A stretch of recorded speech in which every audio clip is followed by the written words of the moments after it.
Di video kali ini gue akan menjelaskan ya 5 level manusia di game kapitalisme. Level satu ya, level satu ini level yang paling bawah, yaitu pekerja. Mereka adalah orang yang gue sebutnya adalah penjual waktu. Mereka aktif menukar waktunya untuk mendapatkan uang yang tidak seberapa. Ini penghasilan kalian rumusnya sederhana ya, waktu dikali dengan tenaga, itu sama dengan penghasilan kalian. Contohnya apa sih pekerja level satu ini? Satu, karyawan pabrik, ya kan. Admin, orang ngelinting rokok, ulang terus, linting lagi, ulang lagi. Data entry, masukin data masukin data masukin data. Mereka itu bekerja dalam sistem, tapi nanti ini bedanya sama level 2. Yang level satu ini tidak bisa melihat tangganya. Biasanya level satu ini kesulitan ya, hidupnya kegencet dari mana-mana. Mereka harus biayain orang tuanya, mereka biasanya sandwich generation juga. Contohnya seperti karyawan ya kan yang scan barcode tit tit gitu di supermarket. Itu adalah pekerja level satu, gampang sekali digantikan, office boy, nyapu. Ini adalah pekerjaan pertama yang akan nanti digantikan ketika revolusi digital itu datang. Mereka ini bergantung penuh ke pemberi kerja. SP1, SP2, SP3 selesai. Mereka nggak bisa makan lagi. Mereka ini yang paling rentan terhadap yang namanya inflasi, ya kenaikan harga barang ya dan jasa, gelombang-gelombang seperti PHK dan krisis keuangan global.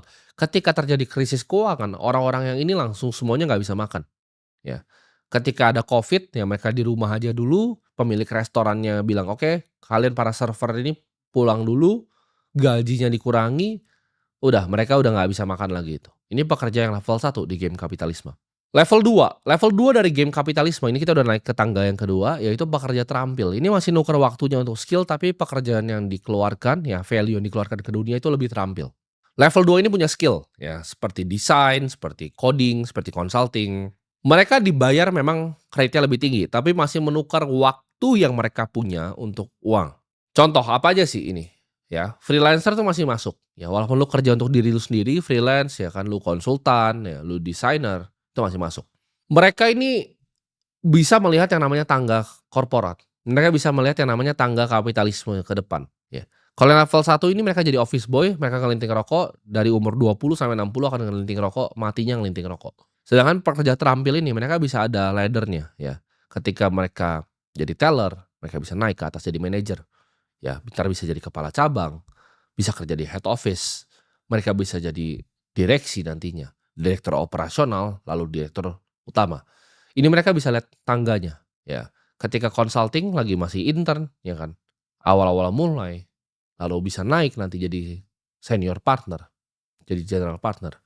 Ini mereka ada tangganya untuk naik. Dan ini beragam, ada yang income dari 10 juta per bulan. Pekerja terampil tuh ada yang juga sampai ratusan juta per bulan, sampai miliaran per bulan. Pendapatan memang lebih tinggi, tapi ya pekerja terampil ini jam kerjanya lebih banyak. Mereka itu masih bergantung penuh ke kliennya atau para pemberi kerja. Nah ini saran gua untuk para pekerja terampil, kalau kalian mau jadi pekerja terampil, itu carilah memang yang paling besar dibayarnya sama market, yang paling dihargai sama market, dikasih value paling tinggi sama dunia ini. Gue selalu advokat kalau gue punya teman nanya, "Oke, saya mau jadi pekerja terampil apa?" Gue akan kasih langsung 2 industri, satu adalah finansial ya, finance, yang kedua adalah engineer.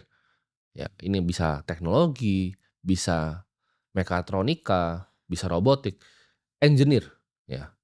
Antara lu jadi orang finance atau jadi engineer. Kenapa? Karena ini clear ya, gajinya langsung besar di depan. Engineer itu akan sangat berguna ya ketika dunia ini akan transisi dari energi lama ke energi yang terbarukan, energi baru.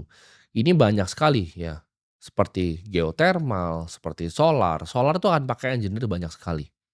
Pasti akan dipakai, pasti ada kegunaannya di bumi ini. Sedangkan finance kalau lu bisa masuk ke dalam namanya high finance itu besar sekali uangnya.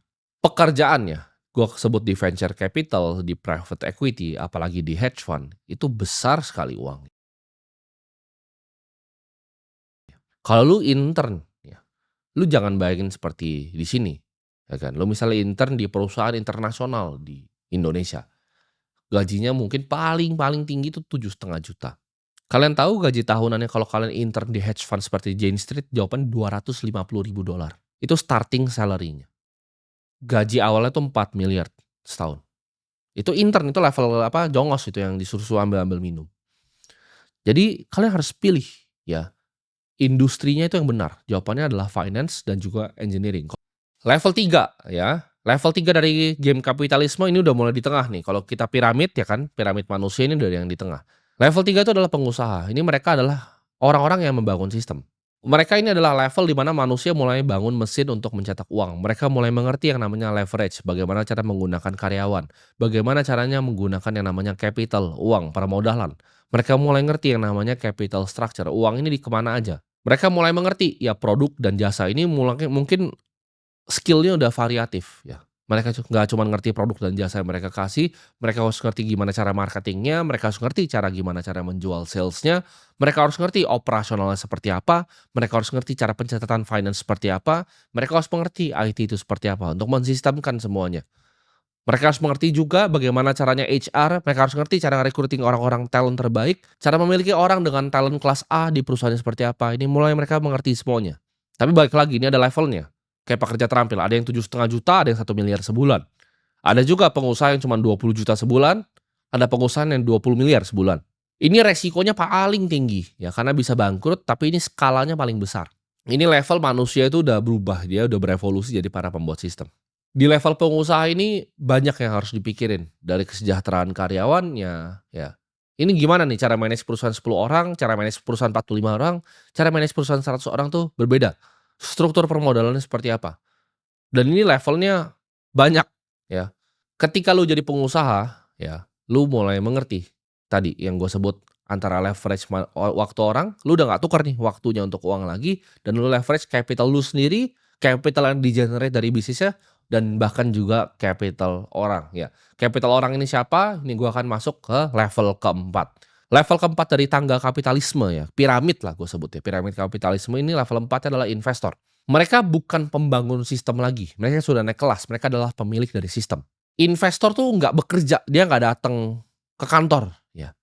Investor itu bukan datang untuk mempekerjakan sistemnya, tapi memiliki sistemnya, dia beli sistemnya. Mereka udah mendapatkan pendapatan pasif dari kepemilikan bisnis, mereka sudah tidak bekerja. Mereka mulai bermain di game modal, ya. Bukan cuma sekedar tukar waktunya lagi, tapi mereka main mulai di pasar modal. Mereka memanfaatkan pasar modal. Mereka ini menguasai seni valuasi dan seni resiko. Mereka bisa menimbang mana perusahaan yang bagus, mana perusahaan yang jelek. Mereka bisa langsung melihat lebih cepat dibanding seorang pengusaha, bisnis yang bagus itu apa? Capital structure yang baik itu apa? Bagaimana caranya sang CEO ini mengalokasi uang? Kalau nggak mengalokasi, investor ini ngasih tahu, oh lu ngalokasi ini yang benar. Jangan begini caranya. Uang tuh udah bekerja di saat mereka tidur. Ini udah level di mana manusia itu main game infinite, ya. Jadi kemungkinan pendapatan uang itu udah infinity, udah tidak bisa terbatas. Ini level di mana konglomerasi itu terbentuk, ya. Banyak yang nanya, pengen jadi pengusaha atau investor? Ini jawabannya ini bukan sejajar, ya. Pengusaha dan investor itu tidak pernah sejajar. Investor itu selalu di atas pengusaha. Karena investor adalah level terakhir dari pengusaha. Kita contoh ya, Grup Salim. Ketika mereka sudah bikin banyak sekali perusahaan, akhirnya apa? Mereka konsolidasi, mereka bikin di Hong Kong namanya First Pacific. Ini konglomerasi seperti Berkshire Hathaway, mirip. Jadi mereka berinvestasi di banyak perusahaan, di tambang, di energi, di Singapura, data center di Indonesia. Ketika bisnis-bisnis sudah jalan, mereka naik kelas menjadi seorang investor. Sama seperti grup Jarum, ketika sudah jadi Jarum, mereka jadi investor, Polytron, BCA. Mereka kerja jadi investor, mereka bikin sistemnya. Setelah bikin sistemnya, mereka beli sistem orang lain. Semua pengusaha hebat, itu ketika mereka lulus jadi seorang pengusaha, itu menjadi seorang investor. Seperti Sergey Brin yang bikin Google. Dia bikin family office Bayshore Global Management. Seperti Bill Gates, ketika dia bikin Microsoft, uangnya sudah banyak sekali dari situ, dia bikin Cascade Investment. Itu family office, investment firm. Ketika Jeff Bezos selesai bikin Amazon, dia bikin namanya Bezos Expedition. Orang kaya itu beli aset yang menghasilkan mereka income di saat mereka tidur. Dan ini biasanya tahan selama generasi. Ini level di mana keluarga-keluarga yang tahan ratusan tahun seperti House of Medici, ya, Fugger family, seperti family Rothschild, Rockefeller. Ini mereka bisa tahan lintas generasi karena mereka adalah seorang investor. Mereka pengusaha dulu, lalu mereka yang naik kelas jadi seorang investor. Level 5, nah kalian mungkin bingung, ada nggak level di atas investor? Ada. Jawabannya level 5 itu filantropis, ini mereka yang mengubah dunia. Kalau kalian lihat orang-orang seperti Bill Gates ketika dia udah punya Microsoft, punya Cascade Investment, mereka punya Bill and Melinda Gates Foundation, mereka punya foundation. Rockefeller, ya ketika sudah bikin Standard Oil, punya family office sendiri, dia bikin apa? Betul, dia bikin Rockefeller Foundation. Ini level di mana mereka menggunakan modal untuk merubah dunia. Ini di saat manusia itu lulus, gue sebutnya, dari sistem kapitalisme, mereka akan mengembalikan lagi. Salah satu buku yang mengubah hidup gue itu adalah Gospel of Wealth. Itu yang bikin namanya Andrew Carnegie, salah satu orang paling kaya yang pernah hidup di bumi ini. Beliau bilang, fungsinya untuk jadi kaya adalah untuk membagikan semuanya kembali.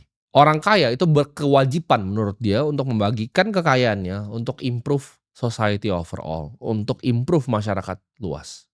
Baik itu dari segi edukasi, kesehatan, malnutrisi. Ini adalah mereka grup yang namanya akan dikenang oleh sejarah, mengubah dunia. Mereka yang punya visi akan dunia yang lebih baik dan mengorbankan harta yang sulit didapatkannya untuk kepentingan banyak orang.